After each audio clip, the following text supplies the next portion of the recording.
He made a simple arrangement, जिसको Helio state कहते हैं, हेलियो का होता है सूर्य, उससे कैसे करते हैं तो आपको तो मैं simply this is sun and this is say this is laboratory और इस laboratory के अंदर हमने यहाँ सोच नहीं he put a mirror reflected light। अब इसमें करना ही क्या है, ये तो मैंने एक इस पे रख दिया कि 12 बजे ये सूर्य है तो इसका प्रकाश लेबोरेटरी के अंदर कॉलिमेटेड कॉलिमेटर से बन जाएंगे और एक कॉलिमेटेड लाइट जो है आ जाएगी। तो ये कैसे होगा, अगर सूर्य को जो है लगातार अपनी स्थिति बदलता रहता है after some time it will go over here, लेकिन सूर्य किस गति से बदलेगा ये हमें अच्छे तरीके से मालूम है। So that we have to only tilt the mirror, इस मिरर को हमें टिल्ट करना है, उसी स्पीड से मिरर घूमेगा जिस स्पीड से सूर्य चल रहा है, so that you get A continuously light in your laboratory. तो ये तो उनका सोर्स हो गया है, ये तकनीक आपको करता है क्या। अब हमें छोटा सा एक्सपेरिमेंट करना होता है, न्यूटन रिंग का तो नहीं हमारे पास है, सोडियम गैस में हम लगा लेते हैं और से तो कर लेते हैं। अगर आप किसी रिसर्चर से कहो, नए रिसर्चर से, तो वो कभी इस तरीके से लेके बैठेगा क्या, फिर इसका स्पेक्ट्रा देखेगा, देखने के लिए स्पेक्ट्रोस्कोप नहीं है, भगवान अपनी आंखों से उस लाइट को, स्कैटर्ड लाइट को देखते थे, वो बहुत फीबल थी, बहुत कमजोर, बहुत छोटी थी। ये चीजें मैं बताना चाहता था कि अगर आपके मन में कोई बात है और आप किसी चीज को समझना चाहते हैं और कुछ पाना चाहते हैं तो साधन उसके लिए मजबूरी नहीं है।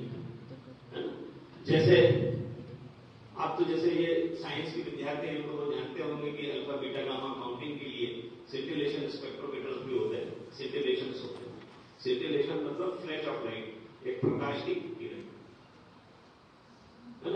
आज की तारीख में हमारे पास तो इतना अच्छा इलेक्ट्रॉनिक सेटअप है कि हम बहुत फीबल सिंटिलेशन से भी बड़े आसानी से फोटोमल्टीप्लायर ट्यूब की तुलना को लगाकर हम उसको डिटेक्ट कर लेते हैं। एक साइंटिस्ट है गीगर, जिसके नाम से गीगर मूलर काउंटर भी है, उन्होंने सबसे पहले सिंटिलेशन का उपयोग किया था।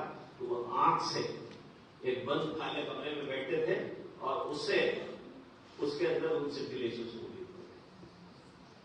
जरूरत है जिसे वो एक्सपेरिमेंट करना, वो एक गिफ्ट भी है कि उनकी आईज इतनी ज्यादा कंसंट्रेटेड थी कि वो उस कमजोर समझोर लाइट के कण को भी, लाइट के फ्लैश को भी देख लेती थी, लेकिन वो उसके लिए ट्रेन हुए थे, उन्होंने अपने आप को ट्रेन किया था।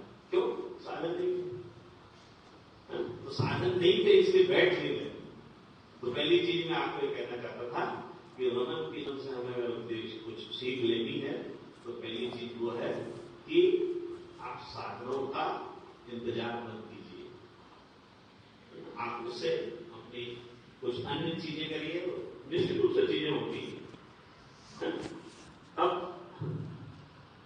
हमें वैज्ञानिक प्रवृत्ति होनी चाहिए, जैसे आसमान नीला क्यों होता है, वेरी राइट।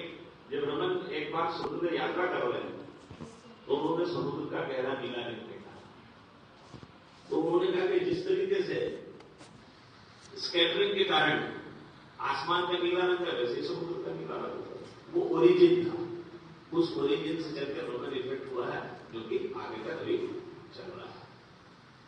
अब इसमें और इस तरीके के थिंकिंग में हमारी और आपकी दोनों की गलती है कि हम इस तरीके से क्यों नहीं सोच पाते हैं, है ना? क्यों भारत में ओम्स लॉ नहीं आ पाता है? बहुत सिंपल है, P = IR, है ना? तो क्यों ओम ने उसको किया भारत के किसी वैज्ञानिक, किसी लेबोरेटरी में ये नहीं हुआ? क्यों उस तरीके का बेसिक हमारे पास नहीं हुआ? ये एक सोचने का प्रश्न है। मैं उसके पीछे कारण भी बताता हूं आपको, छोटा सा कारण, मतलब बहुत बड़ा है। तो आपको जान के आश्चर्य होगा कि हिंदुस्तान का साइंस एंड टेक्नोलॉजी में खर्च कोई कम नहीं है, और साइंस को परस्यू करने वालों को, रिसर्च को, रियल रिसर्च को परस्यू करने वालों को किसी सुविधा की कमी नहीं है। जो टेबल अमेरिका के IBM के लैब के अंदर मिलेगी आपको, वो टेबल हमारे इंडियन इंस्टीट्यूट ऑफ साइंस में भी है। वो टेबल कैसी होती है? वो मतलब that's a very highly technical table, मतलब उसके अंदर कोई भी वाइब्रेशन जो है ऐसा डिस्टर्बेंस नहीं होता है। इतने माइन्यूट और इतने टेक्निकल एक्सपेरिमेंट्स हैं कि जिसके लिए, लेकिन हमारे यहाँ ऐसा नहीं होता। क्यों? उसमें साइंस के विद्यार्थी है ना। आपने जैसे मैंने उदाहरण के लिए दिया, कोई सा भी एलिमेंट ले लीजिए, फर्स्ट है कार्बन। कार्बन हैज 6 इलेक्ट्रॉन्स, ठीक है ना।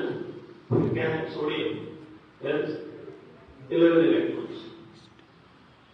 आपने कभी सोचा ही, ये आपके शिक्षक ने आपको कभी बताया कि ये 6 और 11 क्यों है? बताया कभी? या कभी आपने सोचा? क्या आपने गिनती भी नहीं होती? अब ये तो ऐसे ही होता है कि अकबर का बेटा हुमायूं था। This is just like a history lesson. Have you for this man? बताया मेरे को दृष्टि दूसरे के क्या क्यूरियोसिटी आई है। देखो अभी हम स्कैटरिंग बात कर रहे हैं। तो साइंस के विद्यार्थी हो तो ये पढ़ा भी होगा कि एक्सरे स्कैटरिंग भी होता है और एक्सरे डिफ्रैक्शन भी होता है। किसी किताब में आपको लिखा नहीं मिलेगा कि what is the difference between X ray scattering और एक्सरे डिफ्रैक्शन। किसी भी नहीं मिलेगा, दोनों में मिलेगा। एक्सरे डिफ्रैक्शन करेंगे तो वो नाम थे तो स्लिप हो रहा है, वो लॉ पढ़ेंगे, एक्सरे स्कैटरिंग भी पढ़ेंगे। और स्कैटरिंग और डिफ्रैक्शन में क्या अंतर है? स्कैटरिंग होता क्या है ये समझ नहीं पाते हैं कि रिफ्लेक्शन क्या है। ये आपको सोचना चाहिए। इस सोचने के लिए कोई पद्धति नहीं हो सकती है, इसके लिए कोई अलग से क्लास नहीं लगाई जा सकती है। लेकिन जब आप ये पढ़ते हैं बहुत सरल सा अंतर है। Like matter behaves like a wave and particle. When it behaves like a wave, it is diffracted. Because diffraction is a wave phenomena. And when it behaves like particle, it is scattered. Because scattering is a particle phenomena. This is the simple difference. But you will not find it anywhere in any textbook. कम से कम मैंने तो नहीं देखा। और मैंने इसको समझने के लिए पर्याप्त समय लगाया है। आज इतनी ऊपर में आने के बाद में कुछ चीजें समझ में आती है, पर्याप्त समय लगाया है इन चीजों को। तो मैं यहां आपको हिस्ट्री का लेसन और साइंस के लेसन की बात कर रहा था, उसमें कोई अंतर है? कभी आपने सोचा कि क्यों आया? पढ़ाने वाली गलती तो मैं कम मानता हूं, इसलिए कि इसके पहले किसी पढ़ाने वाले ने आपको बता दिया था कि ये क्यों होता है।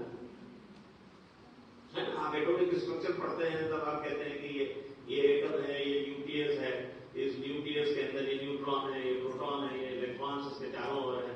इलेक्ट्रॉनों की संख्या जो है पहले ऑर्बिट में 2 होगी, दूसरे में 2m² के हिसाब से बदलती जाएगी, and so on. This way you study. But आपने कभी सोचा कि ये संख्या क्यों है और कैसे आई, कहां से आई? मेरे ख्याल से लॉज ऑफ केमिकल कॉम्बिनेशन कौन सी क्लास में पढ़ाते हैं? मेरे ख्याल 10वीं क्या नहीं। उस वक्त आपने अगर इसको सोचा होता, समझा होता तो ये चीजें आपको पता चल जाएगी। फिर आप इसको कोशिश करिए, ढूंढिए। आपके पास तो आज की तारीख में इतने भाग्यशाली लोग हो कि आपकी सारी चीजें आपके टिप्स पे अवेलेबल है। आपने एक क्लिक किया, आप लिखते हैं गूगल में लॉज ऑफ केमिकल कॉम्बिनेशन, अच्छा है। हम जब पढ़ते थे हमें ढूंढने के लिए किताब केमिस्ट्री लानी पड़ती थी कि यार क्या है। आज भी मेरे पास वो किताबें हैं जिसके अंदर शुरुआत के अंदर ये सारी चीजें दी हुई है, तो उनको संभाल के रखी हुई, कभी भी निकाल के पढ़ लेते हैं कि क्या है। तो कभी सोचा आपने ये? मुझे पता अगर कोई सोचा हो तो मुझे बड़ी खुशी होगी कि इसमें इतने इलेक्ट्रॉन है तो क्यों है। फिर आप मेरे ख्याल से टीचर्स ने भी कभी सोचा होगा students be